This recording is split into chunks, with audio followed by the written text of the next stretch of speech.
संग्रामपूर तालुक्यातील बावनबीर येथील संजय ढगे या शेतकऱ्याने 13 एकर शेतामध्ये निर्मल कंपनीचे पिंकू 900 या तुरीच्या बियाण्यांची पेरणी केली।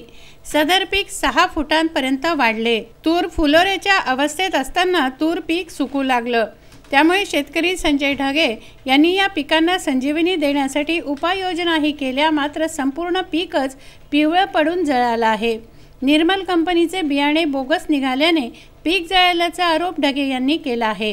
मी बावनबीर येथील संजय शालिग्राम ढगे शेतकरी आहे। मी या हंगामामध्ये संपूर्ण 13 एकर क्षेत्रामध्ये गट नंबर 30 मध्ये सोयाबीन आणि तुरीची लागवड केली होती। सोयाबीन हे पीक अतिवृष्टीमुळे पूर्णतः नष्ट झालं। उरली सुरली आशा आमच्या या तुरीवर होती। ही निर्मल कंपनीची 900 नंबरची पिंकी तूर मी पेरली होती। या तुरीची संपूर्ण मशागत मी केलेली होती। शेवटपर्यंत तिची फवारणी, निंदणी, खुरपणी, डवरणी पासून सर्व खत वगैरे आणि ऐन हे या फुलधारणा आणि फळधारणाच्या मोसमात या तुरीनं हिचा हात दाखवला आणि आमच्या या शेतकऱ्यांना या परिसरात झटका दाखवलेला आहे।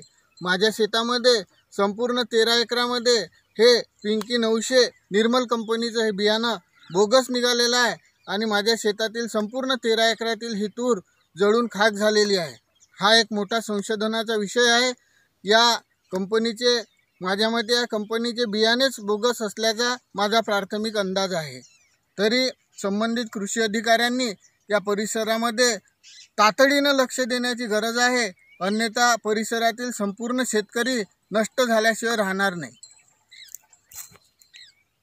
याबाबत तालुका कृषी अधिकारी यांनी परिसरातील पिकांची पाहणी करण्याची मागणी केली आहे। इतरही शेतातील पिके जळाल्याची भीती संजय ढगे यांनी व्यक्त केली आहे।